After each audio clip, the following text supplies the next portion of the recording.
you go. There you go. The coal mine. It talks about That's the coal from mines. Halford. Yeah. That's It's not only the origin of Judas Priest, but it's the Right. origin of Led Zeppelin and Black Right. Sabbath. Yeah. It's the origin of heavy metal as we Heavy know it, metal, man. man.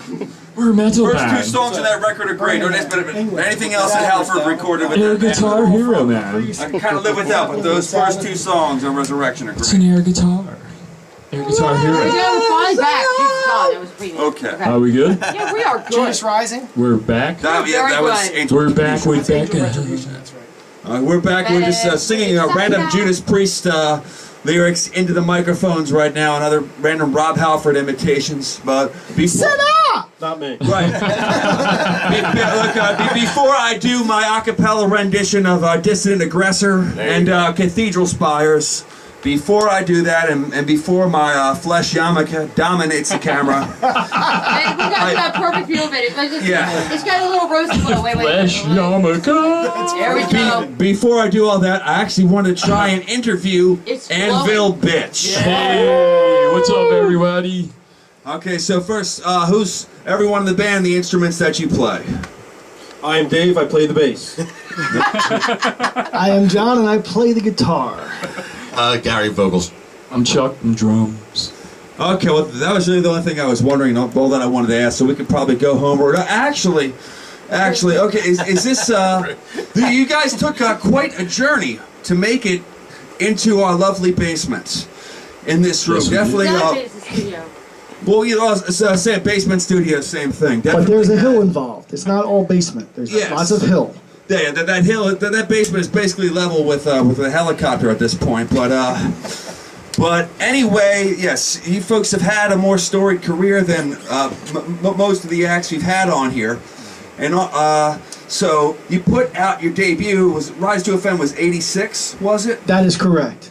'86, and there was an EP right after that. I don't remember the name. There were 2 compilations before that, and then Okay. that. And then that's it. Right. So That you know of. that I know. Or anybody else for that. When did you guys? When did it? Before we get to the beginning, when did it first come to an end? That's an interestingly phrased question there with the beginning and the end. Yes. When was the beginning of the end? Is that what When you're will asking then me? be now? Right. Yes. I'll tell you tomorrow. You'll tell me tomorrow. Okay.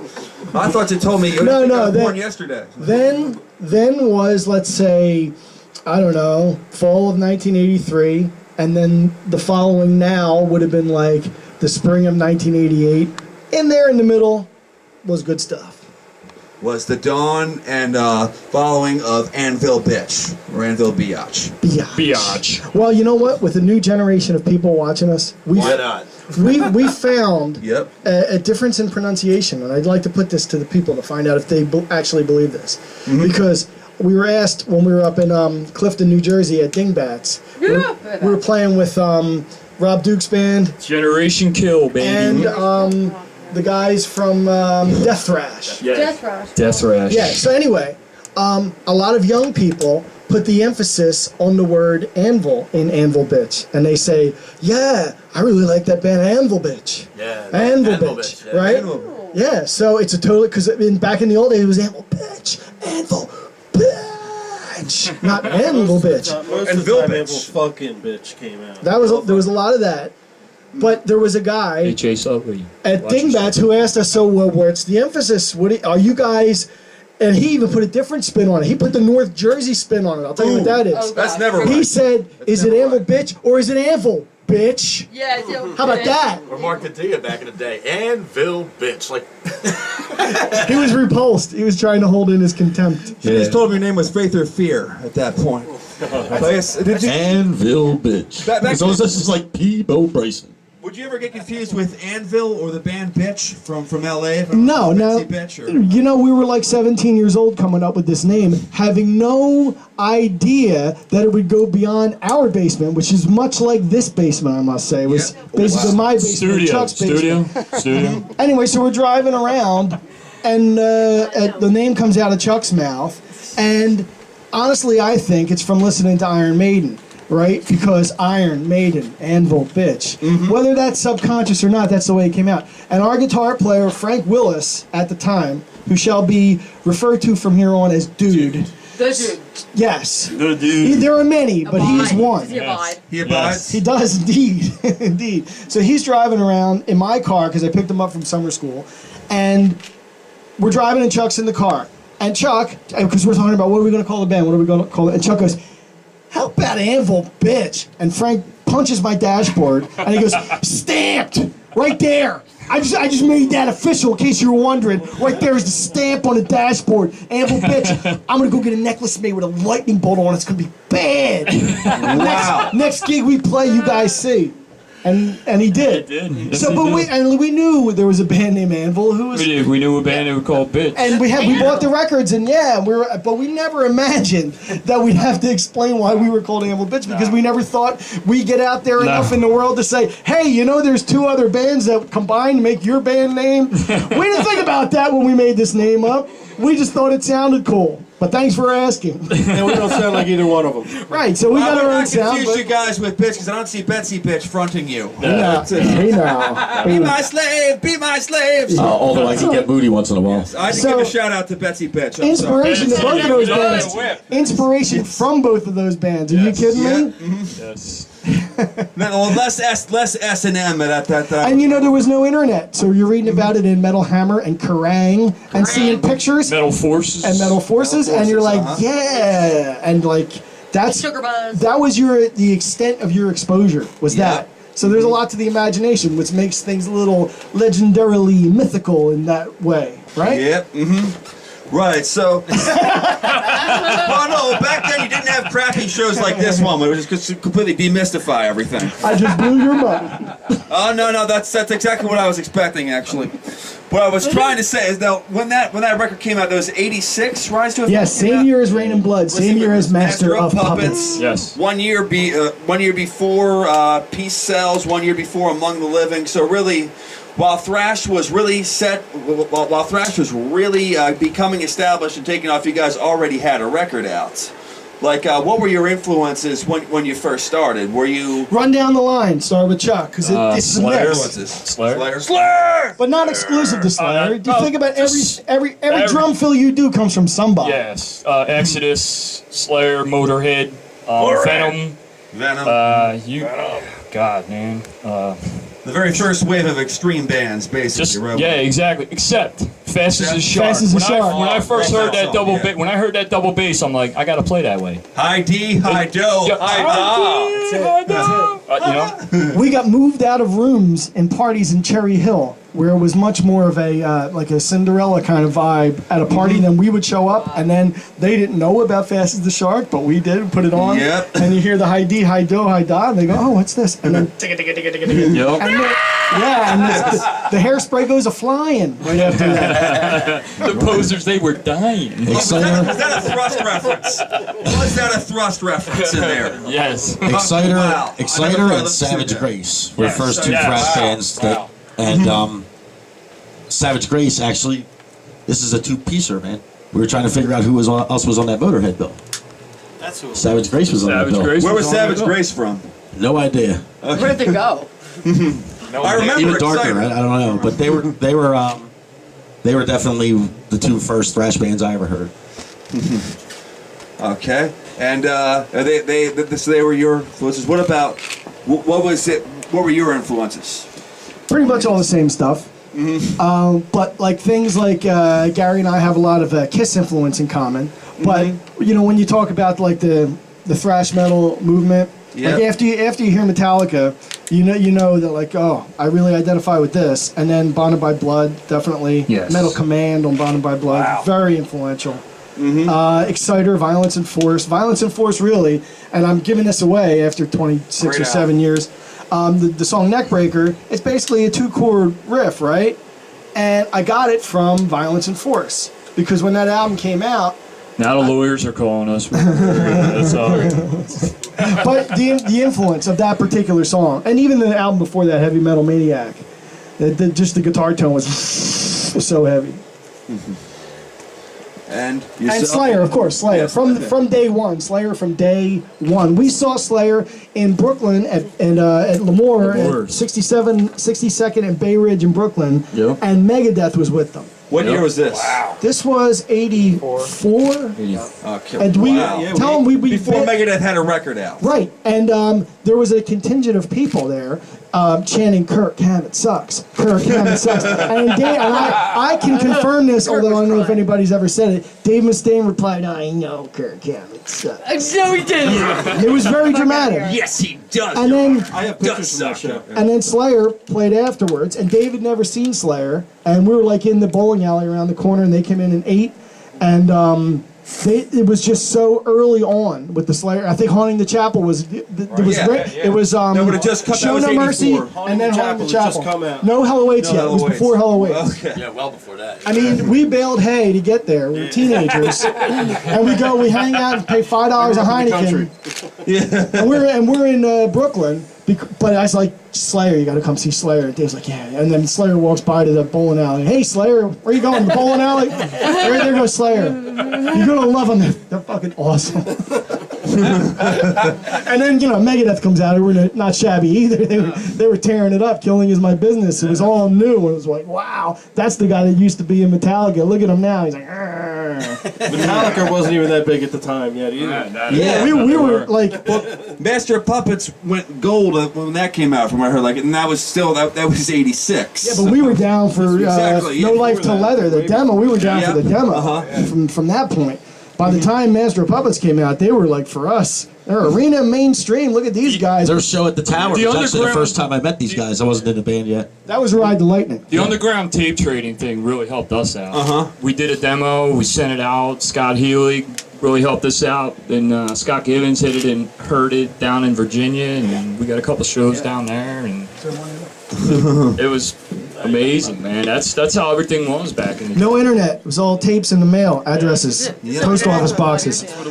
Tommy Stewart was a big mentor from Hellow's Eve. Every day, man, I go out and open up my post office box, and I got letters, and I answer every single one of them. Like, yeah, you're a busy guy. And you got to do that because there was no email, right? So you're writing your letters and to send me this, send me that. Did you hear this? You got to get that. And What that's about how the story when Sean was sending our tapes out? And Sean was our manager. Sean was our manager. He'd package up tapes and send them to Ecuador, to Belgium, to all over the place. And then one day he said to the mailman's like, "Yo, buddy, you got to be a little bit more safe with that. They're gonna catch on to it." He He's thinks like, "What are you we were talking doing about? illegal Their stuff. tapes." And he's like, "Oh, okay, all right." Anvil Well, bets, that's a new form of speedballing right there. I want people.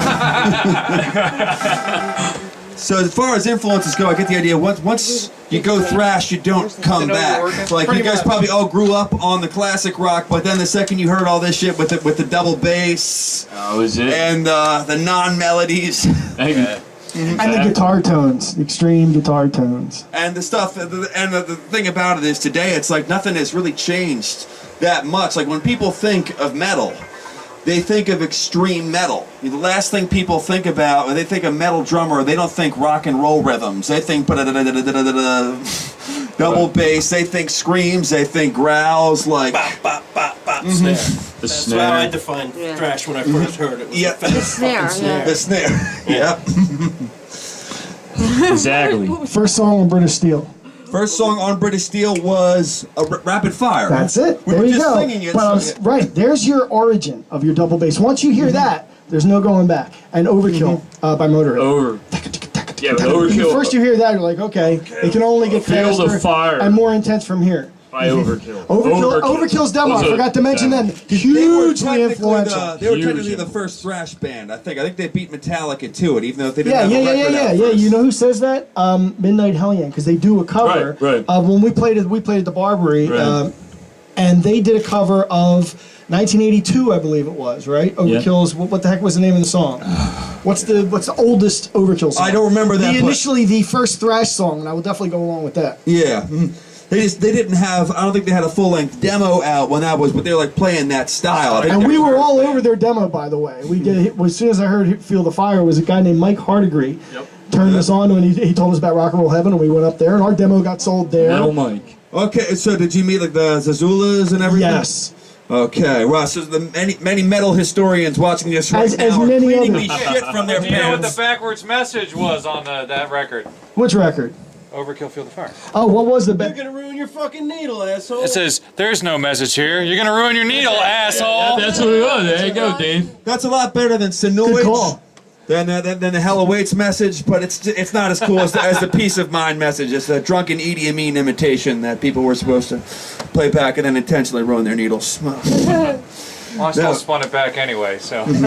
So anyway, there's going to be another interview segment later on, and we can probably talk about the later years of the band during that period. But anyway, when the band first broke up, that was around '88. Yes. What happened that time? Was overkill running into your practice space and taking all your equipment and everything? Robert Hazard. That would happen to me when I was in high school. That was my guitar teacher. He's cool. We kicked him out of our practice room one night. That's why I said that. We caught him practicing with our gear over. Did you put it down escalator? That's pretty much what happened. Escalator life, man. That's my Yes. guitar teacher. Shout out to Mike Pella if you're still We're alive. riding on the escalator. We just had different directions we wanted to go. We had management at the time, which we didn't like. We heard that we were getting offers, but they were turning them down, waiting for this Huge offer So to they come say, along, but We all sort of wanted to go into. We wanted to lean in a different direction. Gary wanted to go in a certain direction, so we figured it was time. Was it time to make an AOR album? Sound like Journey? A Christmas album. And Christmas album? Bitch's Christmas album. Live album. If you're gonna change the name of your band to a different name just for like Tri-Symphony Orchestra, like Savage does for their Christmas music, what would it be? Metallica. You could go Metallica for your Christmas series. Okay. I don't know. We tried different stuff. What was Ranian? For about 3 hours. Rise to Offend. That's me and Dave and Larry the Kid. We actually. So you're going to be the first metalcore band then, I guess. Huh? We don't have the chops for metalcore, man. I got to get a 7-string guitar. There's a whole thing, man. What they do to Death Angel? I'm old school. Did they change their I'm name old to school. DA? Well, they just did that for that single. But yeah, I guess in the public eye, they changed it for that, right? Yeah. So one thing I do want to. DA. We could talk about the later So we'll be years. AB. We'll change our name to AB. You'll be AB. I almost closed that upstairs. No, you can refer to us as AB all the time. It saves a lot of time on the text. Yep. It saves. It's good for the kids. I can work on my abs. There you go. That's it. Because you know we are. So the one question I want to ask, we can talk about dogs all day. the later years in the second half of the interview, but about the thrash revival that's been happening awesome. right now. You guys. I love it. Love it. Condition Critical. Well, they're the one band that I think is. Oh, wait, they're right here. Never mind. Okay, yeah, I love Condition Critical. Yeah. and Evile. There you go. Yeah, I did want to ask about it. It seems like you think maybe there's going to be a thrash revival, maybe another 20 years, or. Well, I think. I'll be 84 by then. But you know what happens? It doesn't necessarily have to be a revival. It just establishes itself as a genre that's there, right? And it's always going to be there. So no matter who is filling it, and you know, in the past, before the internet and before the discretion of the listener, you could say, okay, things are dipping and things, you know, like. Lemmy says, does metal get more popular or less popular? He's just more people write about it at certain times, and then they don't at this time, and that's it. But now you don't have those parameters anymore, so anybody can check out anything anytime they want. So a genre can lock in as a genre and not have to worry about fluctuating because now it's open to everybody, and so it can be maintained that way. That's a good thing. Yep. Then maybe 10 years we'll get like a groove metal revival while the kids try to dress like it's the 90s. I don't think. No, I'm just kidding. That probably won't happen. It might. The theme will be really expensive bottles of water at Woodstock '94 and fires. That's nostalgia. That'll be the 90s revival. A big concert in a concrete aircraft field with no shade, really expensive provisions. That I'm nostalgic for. Don't you dare say that. Flares are coming back in. It's a bad vibe monster. Ready to my horoscopes. It's giving me bad vibes. That's the one. Metallica played at both the new Woodstocks, didn't they? All right. I don't know. Did they? I don't know, whatever. I don't think they remember. did. I should have. We went to Live Aid because after Live Aid, Dave came over to my house, and in our video, we've just finished a video for a new song, And in that video is footage from Mother's Day 1985 at the Empire Rock Club, which is famous for being the weekend where the Move House with the satchel bomb came down on the Move House. It was on fire that weekend. So I'm watching that on the news, but in between the commercials I put in the VHS, and then Dave comes over, and it was of Mother's Day 1985. So watch the video. That's in there. Very nostalgic. And that's kind of the vibe that it's much easier to do stuff like that when you're young and you're teenagers and everything is, it's when other influences start telling you you have a deadline and you have to do this and you have to do that, it makes it much harder. Puts pressure on people that you're really not expecting, not used to. And it's very common. But then, you get older, and now we don't have any kind of like parents trying to tell us what to do, and we're having a great time, and I really am enjoying It's our bowling now. league. It reminds me of 1985, except my back hurts a lot more now. But And the 4 kids. that'll slow you down. Did they ever tell you what to do? They're like, will you turn that racket down, Dad? And They're AB. I mean, we're AB. To my daughter, we're AB.